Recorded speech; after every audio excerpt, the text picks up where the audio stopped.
میں کہتا ہوں دنیا میں انسان کچھ بنے نہ بنے، میں کوئی بہت مفکر آدمی نہیں ہوں، لیکن ایک بات میری یاد رکھنا، میری کیا یہ میرے بزرگوں کی بات ہے، دنیا میں کچھ بننا نہ بننا، وفادار بننا، اس کی وجہ یہ ہے اللہ کے وفادار بنو، رسول اللہ کے وفادار بنو، اصحاب کے وفادار بنو، اہل بیت کے وفادار بنو، اپنے خاندان والوں کے وفادار بنو، جس سے محبت کرتے اس سے وفا کرو۔ یاد رکھنا اہل وفا کا نام ہمیشہ زندہ رہا ہے۔ کربلا میں 72 نے جان دی ہے، لیکن آپ 72 کو اللہ تمہیں کربلا دکھائے آج کی رات کے صدقے، جلد دکھائے، لیکن یاد رکھنا سب کے سب وفادار تھے، لیکن جو جانے وفا تھا کربلا میں اس کو عباس کہتے ہیں، عباس کہتے ہیں۔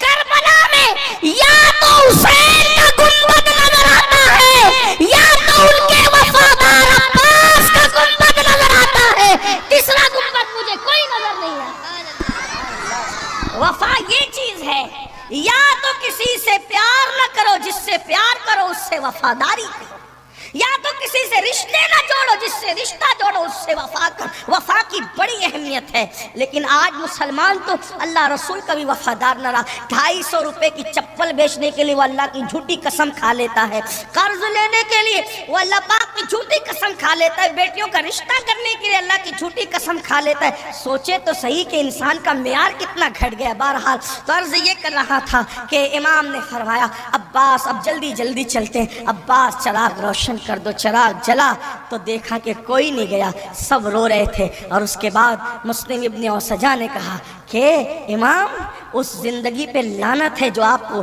کہ بعد ہو آپ کو چھوڑ کے جائیں گے۔ حضرت حبیب جو بچپنے کے امام حسین کے ساتھی، ان کا بھی مزار کربلا میں الگ موجود ہے۔ حضرت حبیب نے فرمایا امام بچپنے سے ساتھ نبھاتا آ رہا ہوں اور بوقت شہادت چلا جاؤں سیدہ کو منہ کیا دکھاؤں گا، آپ کے نانا کو منہ کیا، واللہ جب تک کہ ہمارے وجود میں خون کا قطرہ موجود ہے حسین ہم تم پر تمہارے بچوں پہ آنچ نہیں آنے دیں گے، آپ کیا کہتے ہیں چلے جائیں، ہم نہ جائیں گے۔ اور پھر ایک بات تخجل کی بات ہے، تصور کی بات ہے، عقیدت کی بات ہے، ارے نادان انسانوں ذرا سوچو تو صحیح، کوئی جنت چھوڑ کر بھی جنت سے جاتا ہے؟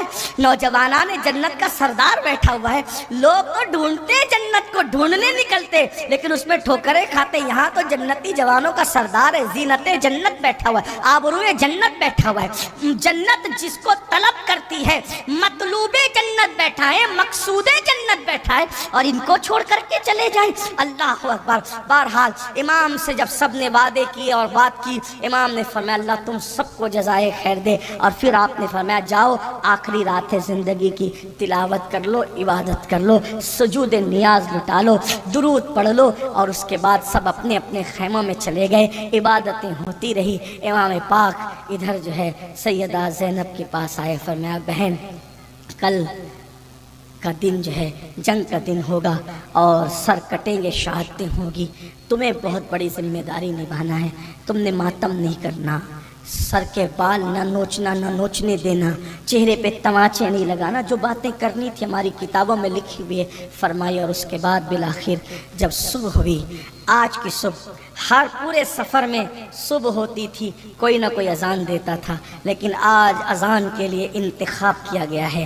کیا انتخاب ہے، ہائے ہائے ہائے کیا انتخاب ہے، اس کی آواز کا انتخاب جس کی آواز مصطفیٰ جان رحمت کی آواز کی تصویر لیے ہوئے تھی، آواز کی تنویر لیے ہوئے تھی، یعنی جس کا چہرہ تصویر مصطفیٰ تھا، تنویر مصطفیٰ تھا، جس کا قد زیبا مصطفیٰ جان رحمت کے قد زیبا کی تصویر کھینچتا تھا، جس کی ادائیں مصطفیٰ جان رحمت کی ادائیں معصومانہ کی دل ربائی کی عکاسی کرتی تھی، اسی علی اکبر کو کھڑا کیا گیا۔ علی اکبر، شہزادہ علی اکبر، میرے امام میرے مرشد نے اذان پڑھی، کربلا کا چپا چپا علی اکبر کی اذان سے گونج گیا ہوگا۔